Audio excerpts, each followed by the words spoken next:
to the Curator Shelf and you join me on a bright, beautiful day in Brussels. It is cold, it is -2 Celsius, so I don't know what that is in Fahrenheit, but it's cold, but it's not snowing, it's quite dry actually. So it's just been a beautiful day and I'm looking forward to an evening either in or I might pop out for a bit and then an early night. But you are joining me because it is the end of February and yes, I am doing my month deep dive. And this month I have been looking at the Tower of Mystical Moments. Indeed, this deck, which has been sitting on my shelf for 8 months, I think. But anyway, for the last few months, I didn't want to go out and buy another deck to do a monthly review or anything. So I decided to do this one. And also, I have to be honest, when I picked this up in the summer, the energy of it just made me think, I'd rather just, look at this deck when we've got those moody blues and greys in the sky. So I thought February was the perfect time. And now we're moving into spring and this deck just felt like the perfect February deck. So let me go into it. This is a US Games deck widely available on on platforms such as Amazon and Book Depository. So for anybody who's new to tarot, you can get hold of a copy of this very, very quickly. From your local bookshop or from a website. It is pricing around the 20 to 25 euro mark, which means, I don't know, 25 US dollars to 30 US dollars, something like that. So it's really not that expensive. I mean, let me look at what it says at the back of mine. It doesn't give me the pricing, sorry, but it's not exactly of the high end in terms of pricing, but the actual deck, I have to say, is excellent quality. So it comes in this kind of box, which is very, very, I think it's really convenient for the bookshelf. So I actually love the packaging. Quality, really quality product in terms of packaging. And the author and the creator of this deck in terms of writing and also the art is Katrin Wellstein. She is a German artist. And I'll give a little bit more info on her art and her work as we walk through the deck. But this is a 78, it's not a 78 card tarot deck, sorry. It is actually 83 cards, if I'm correct, yes. So we have all the kings, we have a female representation of them, and we have a female representation of the emperor. So Katrin Wellstein herself has said that this deck was done bearing in mind the viewpoint of the female energy, let's put it this way. And so that's why she gave us alternative kings. And personally, when I first heard that, I was kind of like, I really didn't think too much of it. But as I worked with the deck throughout the month, I started to understand a little bit more. So we have a cover card, and so it gives a little bit more information on the author and the creator again. I think it's a beautiful piece of work. And honestly, just right off the bat, I want to say, if you're new to tarot and you want to try something a little bit different, but still using the traditional Rider-Waite-Smith system, this is a really good deck to try. And even if you don't really get along with it and you want to pass it on, I think you'll find a buyer in the secondhand market for it, to be quite honest with you, or somebody to pass it on to. So it won't break your bank buying it. And on top of that, I think that even if it's not for the same person, for oneself, somebody else will quickly snap it up because it is just such a beautiful deck. So anyway, it comes with this little white book. I'll go more into that in a moment as well. And let me just get to the cards. Now, this wasn't kind of like an indie deck that went mass market, as I understand. I think it just, US Games approached Katrin Wellstein and asked her, will you do a deck for us? So that's how it was born. And the author herself has been creating images since 2009 on her platform. So website and social media. I'm not following her on Instagram, but I'm pretty sure, she's been putting her images on Instagram and so forth. So she has been kind of like working on her skill and her art for a really long time now. And so in 2018, I think it was when she was commissioned to do this deck, by then the creator had built up a huge portfolio. And I say that because when I first heard of this deck and I started to see images of it when it was released, I think it was January 2021, so 1 year ago, I have to say the images weren't kind of like out of the world for me. It was really strange. I kept looking at the images thinking these are so familiar. And then of course I realized that we have them a lot on notebooks here in Europe, on notebooks and calendars and stuff like that. So that's why for me it was kind of like, wait, like I've seen this kind of art and I've seen her art before. So it wasn't kind of like, wow, like I've never seen this before. But you know, when people showed the deck as it was released, I thought it was still very gorgeous and pretty. So I was intrigued. These are the sides. It has been gilded.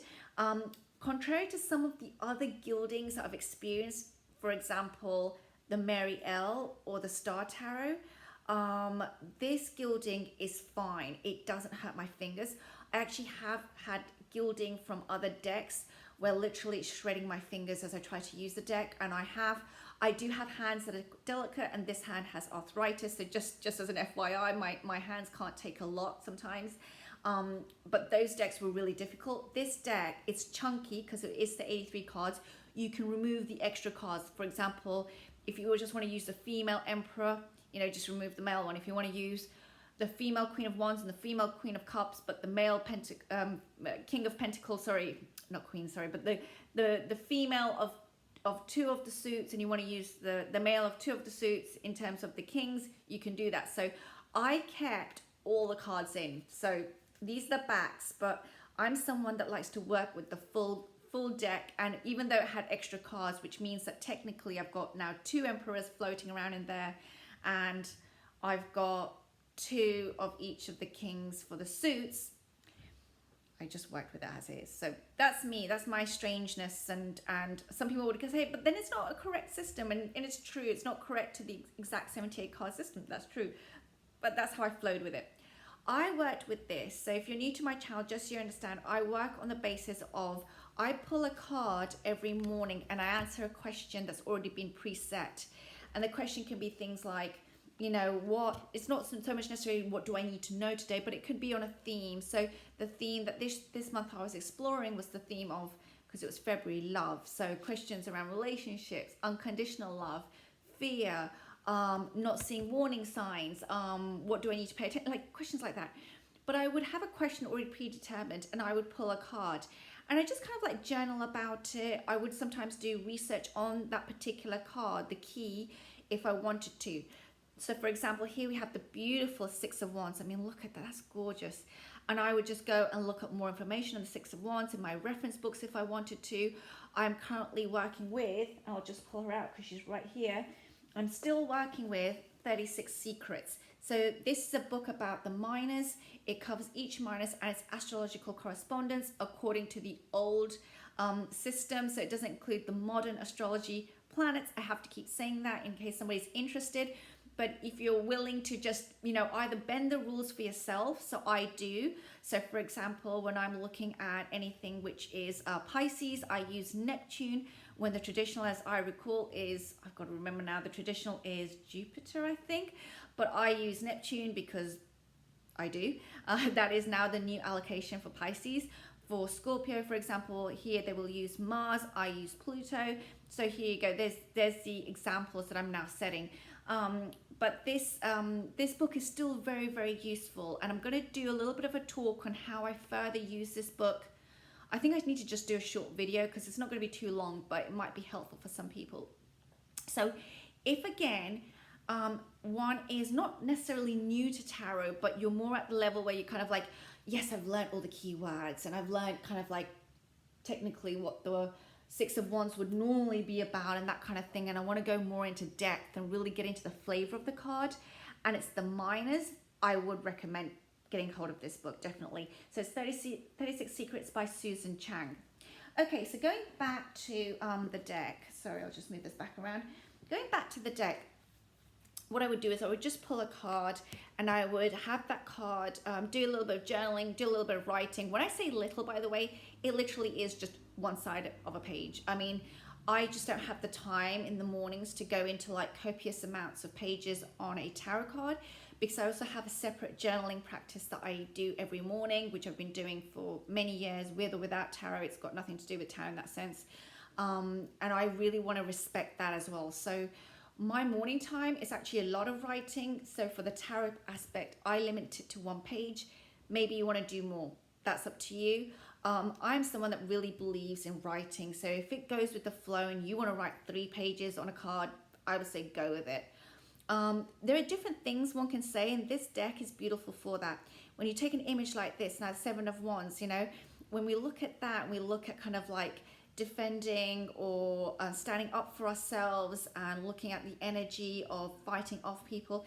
Here he looks like he's about to come bursting through the I can't remember, the bars, right? He's pulling them apart and coming through. It's very circus energy I'm getting here with those tattoos as well. But what I love about this is, am I him? Or am I on the other side of the bars? I don't even know that. So, as in like a querent. So I think it's just really intriguing that the deck really just pushes me to think a lot more. I do like this Judgment card. I always find it a bit of a throw off when I see the American spelling for judgment, but I do like this Judgment card. It's very angelic, it's very Rider-Waite-Smith, but it's done with a modern twist. So yeah, I think that the art is absolutely gorgeous. The Three of Swords here, you know, really piercing through to that rose. It's again traditional Rider-Waite-Smith energy, but it's a little bit different from the heart with the roses through it. You know, the tears around his eyes. Again, what I'm trying to say here is if you're new to tarot and you've seen the RWS and maybe oneself is like a little bit bored with those images or like wants to say, no, I want to work with something else, this is a great deck. Now, I will say, as you can see from how I'm holding it, the deck is quite large. So I would not recommend this deck for a really large spread because it's too big. The King of Cups, I actually think, now that I think about it, this deck would work really well as like a miniature deck because the images are not too flooded with symbols, and so it's not kind of like, you know, it's not a headache to one's eye when they see it. It's not like, oh my god, what is this coming at me? And I love that, you know, that the King of Emotions has so much strength and mastery of his emotions that he can allow ships to sail through and be at ease with them, even shelter them, but at the same time not rocked and swayed. So he's this towering, or she's this towering, sorry, it's a she here again. So this is the female, this is a female King of Cups. She's this towering strength of energy. And I love her holding that ship as well in her arms. So she's protecting one of the ships. So perhaps as the larger one sails through, she's protecting one of the smaller ones. So, you know, it's just beautiful. And the tentacles coming off her head. I mean, what more can I say? It's beautiful art. This was one of my favorite pages of Cups. I'm someone that pays attention a lot to the Page of Cups. I've realized that as one of the court cards that I like to pay attention to. And yeah, I love this Page of Cups. You know, new ideas coming through from that sweet little goldfish. And I love her robe. I love that beautiful robe that she's wearing. The dress, sorry, that she's wearing. So yeah, and I love her fiery red hair. So what more can I say? It's just a gorgeous deck. It does have some diversity.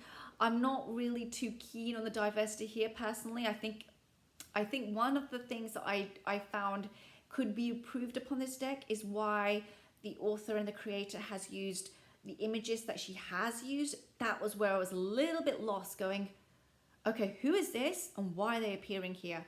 And sometimes I could guess who they were, but I felt that was missing in this deck because so much work has gone in. So here is the Emperor, and I'm thinking of not Nicholas II. It's not Nicholas II, but I can't. I'm trying to remember the German Kaiser. Cousin of George V. That's why. The I can't remember the name of the German Kaiser. Sorry, that I think of when I see him.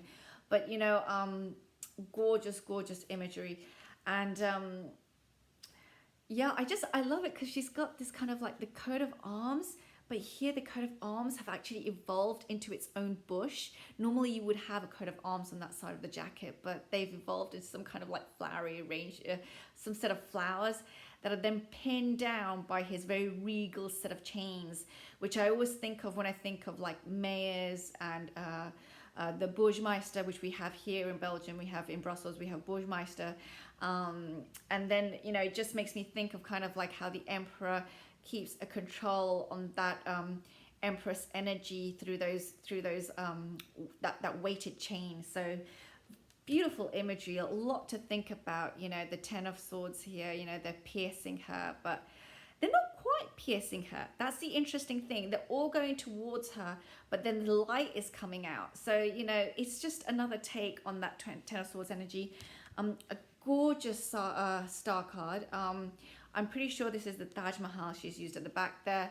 And I would have liked it if she'd explained a little bit more why she had used the Taj Mahal there instead of like, you know, that's the thing that I think is missing from the guidebook.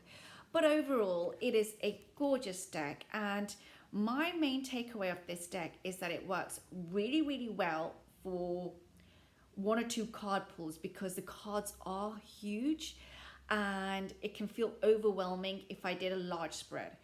I also believe that these cards just they would look beautiful just sitting on, they did look beautiful, sorry, sitting on my desk the whole day as I worked, you know, because that was my pull for the day. So I really have enjoyed working with it in this sense. So let me just check my notes if I've covered everything, because I just want to make sure that I get a really rough overview of the really good overview of this for everyone on the channel. But just trying to find my notes now, which is just uncanny, they've gone missing. But yeah, I would definitely recommend this deck if you are new to tarot. I can't believe it, I cannot find my notes for this deck right now, I'm so sorry. This is what happens when you have too many notes going on. But the other thing that I think that really stood out for me was that this was a deck that I do find it not useful, sorry, but I would find it difficult using it with an oracle deck because it is just too large. It's just too large for that. So I think that if I put it next to an oracle deck, it will kind of like, they will overwhelm each other, and that's going to be not great. Can't believe it. Sorry, I can't find my notes for this particular. Oh, here it is. Yeah.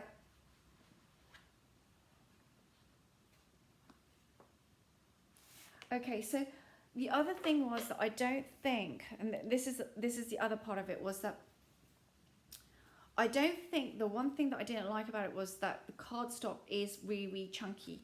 So that's the one thing that I think another production or a reprint would definitely benefit from. The one issue I have is that the cards are very, very slippery.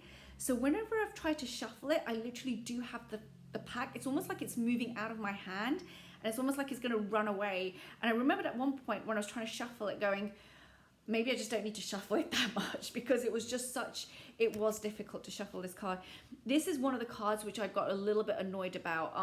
I know who this is, she's trying to represent, but it's a mixture of goddesses, and I just didn't like how it was portrayed.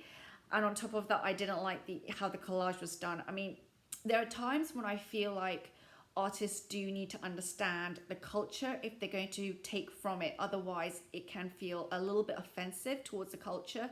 And this is a really good example. We would never, ever even reportray the idea of a goddess with a flesh of a human heart being strong. I mean, it's just, there's a time and place for something like that. And that was one of the things that I personally did not really like about this deck.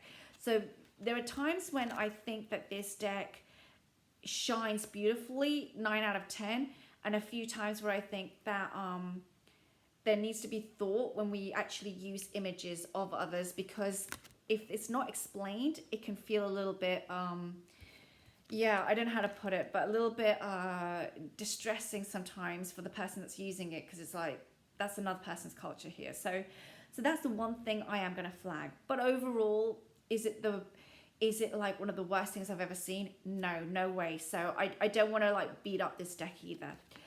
This is one of my favorite cards, and I just want to come back to it. This 8 of Cups, because the energy of her leaving is just absolutely gorgeous. Especially that, you know, the idea that she's going to fly away, because she's a ladybird as well.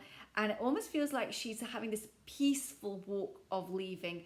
And the 8 of Cups traditionally has always been like, you know, a little bit somber and a little bit depressing. So I like this. The other thing that the creator has pointed out is that she actually uses objects, you know, I would say objects, animals, items, to represent the numerological. So the 8 here is with the 2 swans, the 2 butterflies, the 2, I think, They're not canaries. I don't know what birds those are. And then the 2 butterflies. So you can see how she's done it with 2 by 2 here with the 8 of cups. The 7 of cups is with the stars. There, I think that it would have been helpful to actually have had cups, not stars, because I think that it is important to portray the element in that sense, because sometimes we need to see the choices, or somehow she could have shown the choices that the 7 of cups is meant to be depicting. I think that's important, but that's my own bugbear. Here, the beautiful 6 of Pentacles, and if I'm right, 1, 2, 3, yep, the drops are what's representing the 6 Pentacles there. So, you know, she hasn't stuck to completely the Rider-Waite-Smith of showing the elements in that sense, that she's showing them in a different way, but I think it's very, very well done. The art is exquisite, and it's definitely a deck that I think is worth having in your collection if you are a collector, or definitely at one point buying and just working with it and then passing it on. You know, when I first opened the deck, I actually thought it'd be really cold and I don't know, just too dark for me to work with. But then the more I worked with it, the more I saw the colors burst through, the more my connection with the deck also changed. And I think it was a little bit because at the beginning, I personally did not like some of the cultural references. I think it could have been just done a bit better.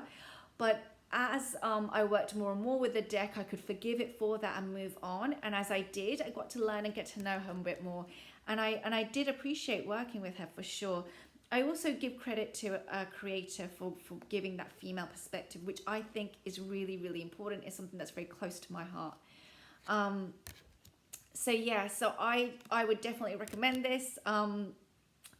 The Hanged Man. I wish we'd had a hanged woman, to be quite honest with you, but okay.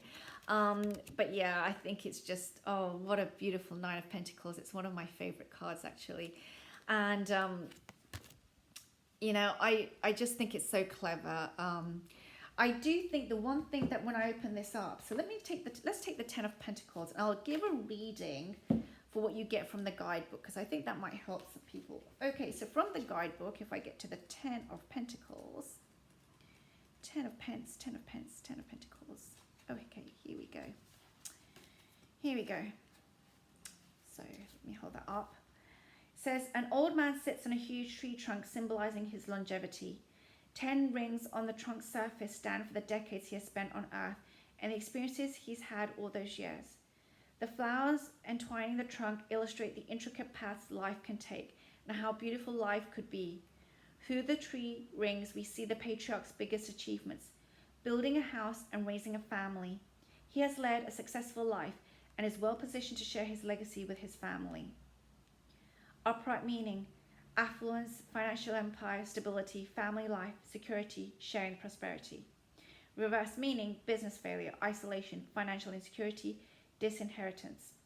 So it's short but very much to the point and gives a really good kind of like direct understanding of what the card is trying to portray, which I think is great, you know. So again, if you want also a deck where you don't want to really go into that much research of what this card is about, maybe a small little guidebook like this is enough, and maybe some cheat sheets, they're enough for your pull for that day.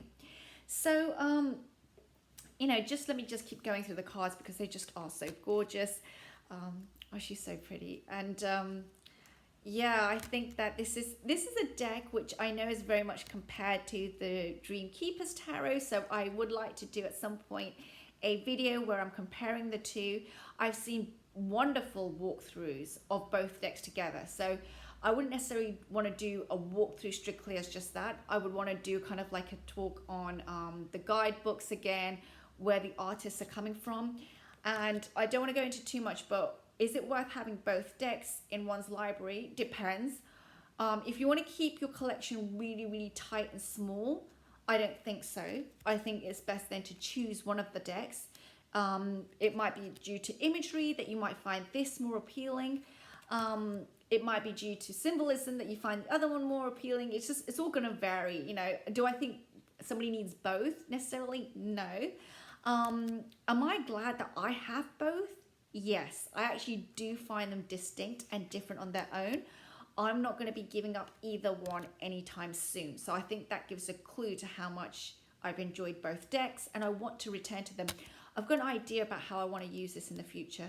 But yeah, so I think it's just a wonderful deck to try out, and for the price that it comes in at, oh, look at that 10 of Wands. I mean, she's so burdened down, and she still wants to pick another flower, which just shows you, you know, that need to overcompensate and really just keep going to the bitter end when there's no need. I mean, she's got a beautiful bouquet there already.